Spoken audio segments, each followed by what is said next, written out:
Assalamualaikum warahmatullahi wabarakatuh. Selamat datang di kelas teknik gempa. Semoga kita semua dalam keadaan sehat. Amin ya rabbal alamin. Bertemu lagi dengan saya pada pertemuan kuliah ke-11 ini. Topik pembahasan pada pertemuan ini adalah menentukan beban gempa rencana atau BESIR. Bagaimana melanjutkan materi pada kuliah sebelumnya, yaitu pada materi sebelumnya kita sudah membahas topik analisis beban gempa statik ekivalen dan dinamik respons spektrum. Semoga Anda sudah memahami materi-materi tersebut. Selanjutnya kita akan membahas materi beban gempa rencana, di mana beban gempa rencana itu yang akan diberikan pada bangunan gedung itu harus mempertimbangkan dari kondisi statik ekivalen dengan dinamik respons spektrum dengan adanya penskalaan gaya. Nanti akan kita bahas bagaimana melakukan penskalaan gaya dari dinamik respons spektrum ke statik ekivalen. Baik, inilah skala gaya gempa berdasarkan SNI 2019. Ini merupakan SNI yang terbaru, yang sebelumnya SNI 2012. Ada sedikit perbedaan yang mencolok terkait dengan penentuan skala gaya gempa. Ini saya tuliskan pasalnya supaya kalian bisa cross-check langsung di dalam SNI ini.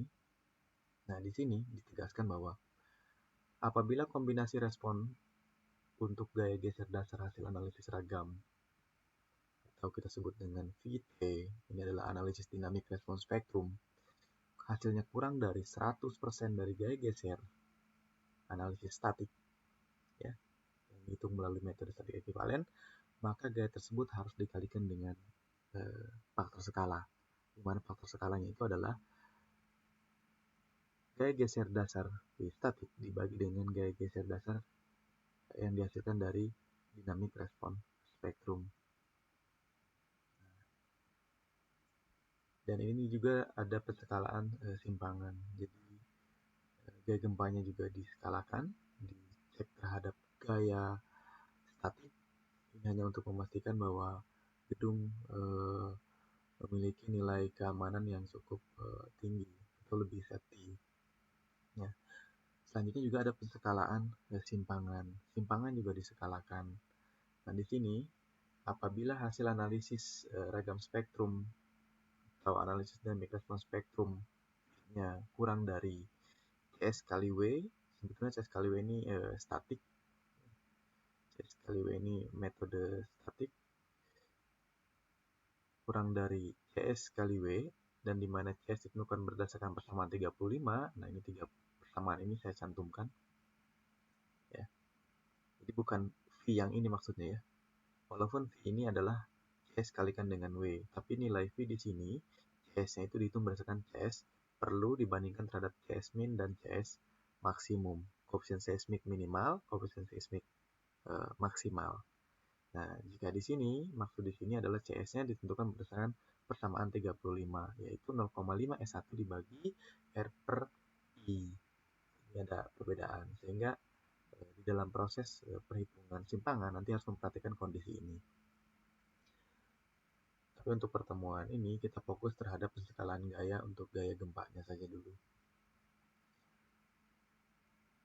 Mari kita tinjau SNI lama, atau di sini adalah SNI 2012. Di dalam SNI 2012, penggunaan analisis respons spektra perlu diikuti dengan pemenuhan persyaratan, yaitu besarnya gaya geser dasar respons spektra harus diperbesar dengan skala gaya apabila nilainya kurang dari 85% gaya geser dasar yang dihitung menggunakan prosedur statik ekivalen. Ini jelas berbeda sekali. Di dalam SNI 2012 itu 85%. Jadi gaya gempa dinamik respons spektrum minimal nilainya harus sama dengan 85% V statik ekivalen. Nah, di dalam SNI baru itu harus 100% tadi. Gaya gempa dinamik harus sama dengan 100% dari gaya geser ataupun gaya gempa dengan metode statik. Nah, itu sebuah perbedaan yang cukup signifikan di sini. Saya rasa ini untuk memastikan bahwa bangunan kita lebih safe, lebih aman. Jelas perbedaannya. Nah, jika ditinjau kembali terhadap SNI yang lebih lama lagi, yaitu SNI 2002, yaitu SNI gempa sebelum SNI 2012 diberlakukan. Di dalam SNI gempa 2002, perbandingan ini tidak lagi 80%, melainkan hanya 80%. Jadi, bisa kita amati bahwa setiap perubahan peraturan SNI gempa, proporsi skala gempa ini berbeda-beda. Skala gempa berdasarkan SNI 2002 itu sebesar 80% gaya gempa statik. 2012 80%, dan sekarang 2019 itu sebesar 100%. Nah, itu kita harus hati-hati di sana, jangan sampai salah pengambilan gaya tersebut. Nah, di sini ya, ini tadi faktor skalanya ya.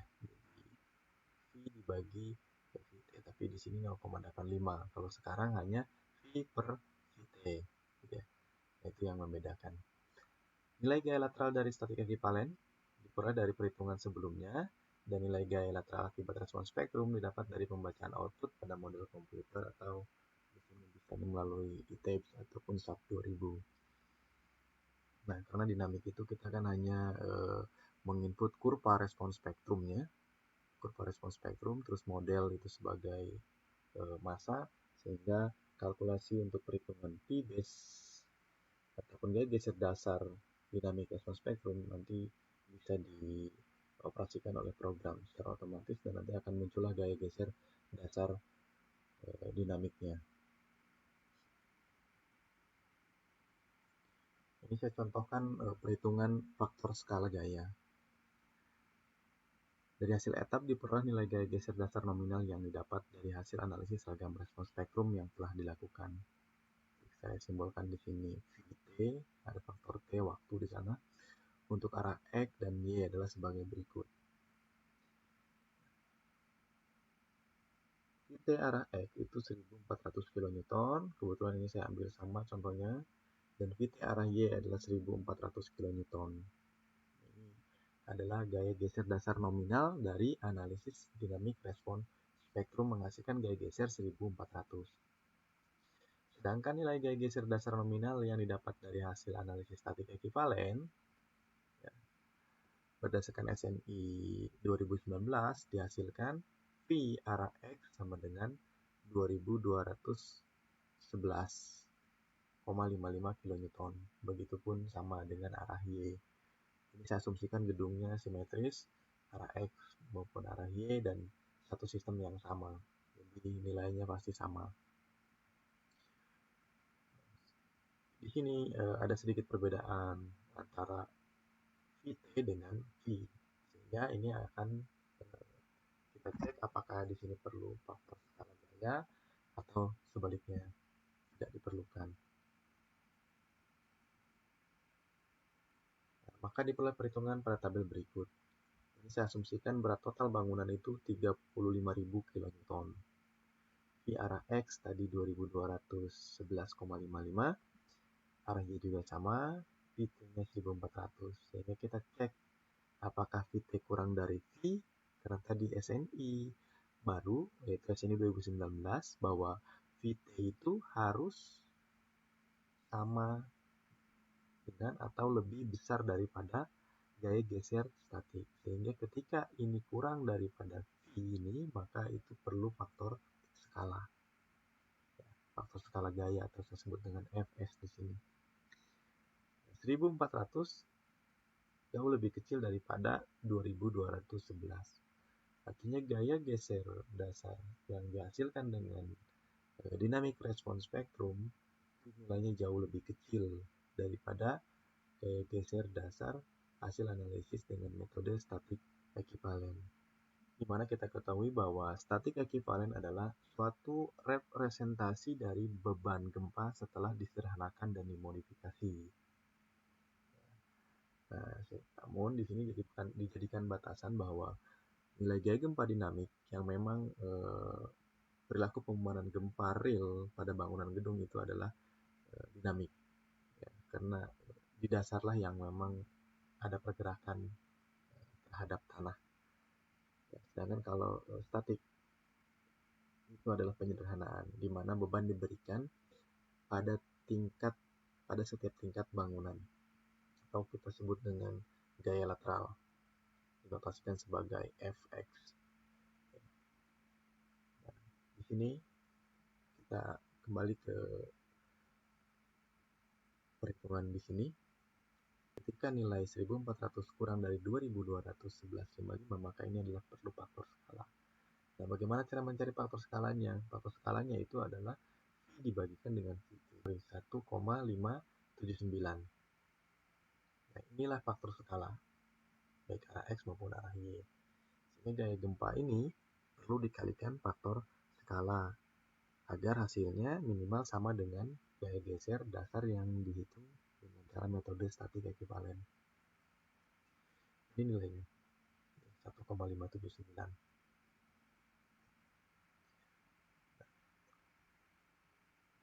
Gaya lateral akibat respons spektrum arah X dan Y perlu dikalikan terlebih dahulu dengan faktor skala awal, yaitu sebagai berikut. Faktor skala awal itu adalah gravitasi dikalikan I per R, di mana G adalah 9,81 meter per second pangkat 2. Misal gedungnya adalah gedung pendidikan, I-nya adalah 1,5 dan nilai R-nya adalah sama dengan 8, mungkin di sini adalah SRPMK, struktur rangka pemikul momen khusus, sehingga nilai R-nya tinggi, 8. Sehingga faktor skala awal ya, itu nilainya 1,839, di mana perkaliannya adalah 9,81 dikalikan 1,5 dibagi 8, dihasilkan 1,839.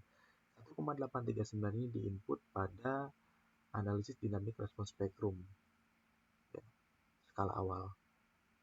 Di langkah awal pada analisis dinamik respons spektrum, kita akan menginput skala, faktor skala, ya, faktor pengali itu sebesar 1,839. Baik, inilah input faktor skala awal. Faktor skala ini diinput pada respons spektrum case. Di sini ditentukan, ini adalah menentukan arahnya, ini misal yang ditinjau adalah arah X, dan ini adalah arah Y pada arah X. Nanti model kombinasinya ditentukan CQC atau SR, SS. Pada materi sebelumnya sudah dibahas bagaimana memilih CQC ataupun SRSS berdasarkan pertimbangan dari waktu getar alami bangunan. Jika nilai T-nya berdekatan, artinya selisihnya kurang dari 15% antara T1 dengan T2 dengan T3 kurang dari 15%, maka gunakan CQC. Ketika lebih besar dari 15% selisihnya, maka gunakan SRSS. Mungkin itu singkatnya. Selanjutnya itu adalah skala faktor. Di sini skala faktor tadi sudah kita hitung bahwa nilainya adalah 1,839. Karena ini adalah arah X, maka kita pilih U1, maka di sini kita inputkan 1,839 dan ini adalah 30%-nya. 30% dari 1,839. Nah, ini di input. Ini langkah awal untuk menganalisis dinamik respons spektrum. Setelah kita menginput kurva respons spektrum yang kita hasilkan dari peta gempa yang terbaru.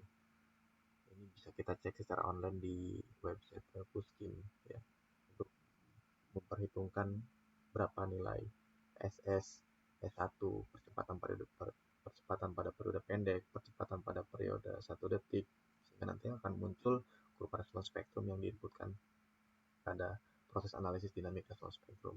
Dan langkah selanjutnya adalah menginput faktor skala di sini. Ini adalah input pada arah X dan ini adalah input pada arah Y, yang membedakan di sini saja. Nanti penggunaan CQC ataupun SRS ini nanti dicek berdasarkan output dari nilai T tadi, ya.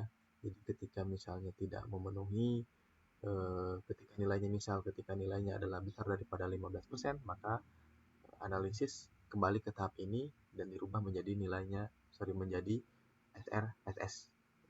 Jadi dicek kembali nanti di hasil akhirnya.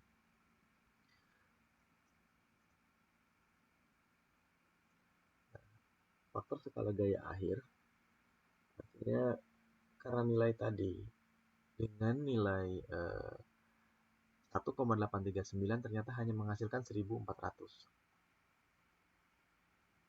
Padahal syarat SNI baru itu adalah harus sama dengan V sebesar 2211. Sehingga dengan skala faktor yang ini menghasilkan gaya geser dasar dinamik respons spektrumnya itu kecil, jauh lebih kecil dari gaya geser dasar yang dihitung secara statik ekivalen. Sehingga ini perlu dikalikan faktor skala gaya tadi. Bagaimana cara mengalikan faktor skala gayanya?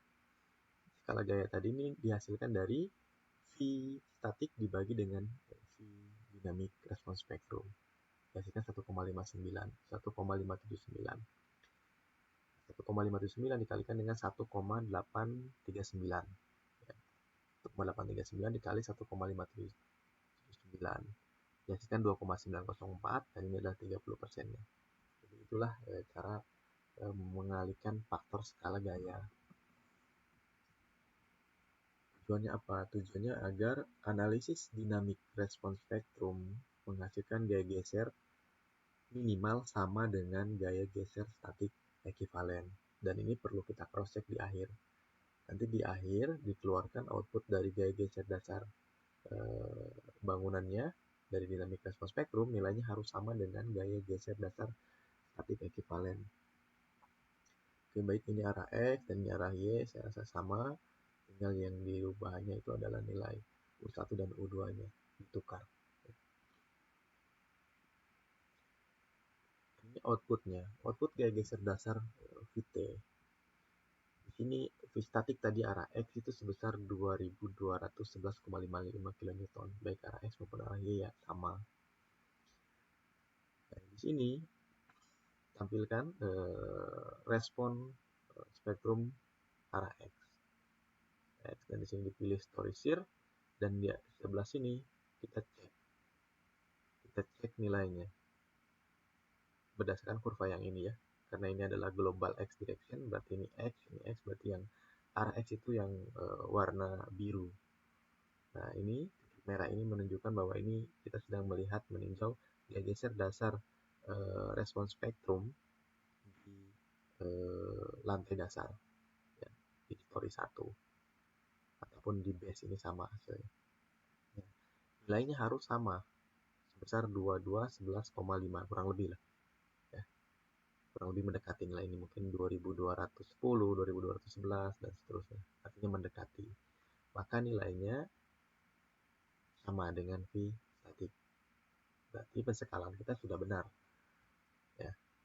Ketika ini berbeda berarti ini harus diskalakan ulang gitu, mungkin kita salah mengalih dan sebagainya, sehingga kita perlu cross check di sini. Prinsipnya nilai di sini, nilai gaya geser dasar dinamik respons spektrum harus sama dengan gaya geser dasar statik. 100% harus sama. Kalau SNI 2012 berarti 0,85, kalau SNI 2002 itu adalah 0,8, sedangkan SNI 2019 itu adalah 1. 1 kali Pi statik. Jadi ini harus sama dengan yang di sini. Tampilkannya ini adalah story sear, ini untuk arah X dan selanjutnya untuk arah Y. Ya. Ini sama.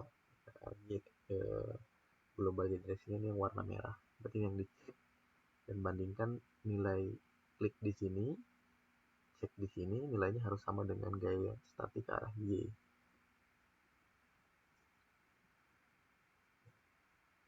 Atau dengan cara lainnya, yaitu bisa melihat berdasarkan tadi berdasarkan grafik dan ini ditampilkan berdasarkan tabel. Display table kita cari yang story sear ya, ataupun base reaction story sear dan sebagainya, ini bisa dicek nilainya ya, respons spektrum pada level keempat tadi pada level lantai 1 nilainya harus sama dengan V statik arah X maupun V statik arah Y. Ini adalah arah X, ini adalah arah Y. Nilainya 2200. Ini saya edit Kenapa? Karena ini hanya contoh saja. Jadi yang lainnya abaikan, data yang lainnya, yang ini saja yang perlu dilihat. Ini hanya sebagai contoh. Nah, selanjutnya grafik gaya geser dasar tadi dibuat grafik. Kita dibandingkan terhadap statik. Nah, yang garis hitam putus-putus ini itu adalah gaya statik ekivalen 100% statik, dan yang hijau ini adalah gaya geser dynamic response spectrum menggunakan metode CQC, ya, atau nanti bisa dirubah mau CQC ataupun SRSS. Ternyata dari grafik ini jelas terlihat bahwa kurva ataupun grafik dinamik itu jauh lebih kecil daripada statik, sehingga perlunya faktor pengali sebesar 1,579. Ketika dikalikan dengan faktor skala gaya 1,579, maka grafik ataupun kurva yang hijau ini berubah menjadi yang merah. Nah, di sini sama. Artinya gaya geser dasarnya ini sama dengan statik, walaupun kurvanya berbeda karena ini dinamik, ya, sedikit berbeda bentuknya dengan yang statik. Nah, inilah yang disebut dengan gaya gempa rencana yang merah ini. Jadi ini adalah gaya gempa statik, ini adalah gaya gempa dynamic response spectrum, ini adalah gaya gempa rencana yang sudah diskalakan, sehingga nanti pada perhitungan simpangan, perhitungan struktur ataupun perancangan struktur itu sudah menggunakan gaya gempa rencana yang dihasilkan dari perkalian antara gaya gempa dinamik response spectrum dikalikan dengan faktor skala. Terus bagaimana ketika gaya gempa dinamik response spectrum hasilnya sudah lebih besar dari gaya gempa statik ekivalen? Nah, jika nilai gaya geser dasar dinamik besar daripada gaya geser dasar statik ekivalen, ini kita bisa simpulkan bahwa untuk konfigurasi bangunan gedung tersebut, gempa dinamik yang lebih menentukan. Artinya bahwa selanjutnya pada tahap perancangan struktur itu digunakan beban gempa dinamik. Jadi tidak perlu lagi penskalaan gaya, jadi kita langsung melanjutkan ke perencanaan strukturnya, perancangan strukturnya. Kita menghitung simpangan, menghitung struktur baloknya, kolom, dan sebagainya. Agar tidak ada lagi pengali faktor skala gaya. Baik, sementara itu yang bisa saya sampaikan. Jika ada yang belum paham, silahkan ditanyakan di forum diskusi. Kurang lebihnya saya mohon maaf. Terima kasih. Assalamualaikum warahmatullahi wabarakatuh.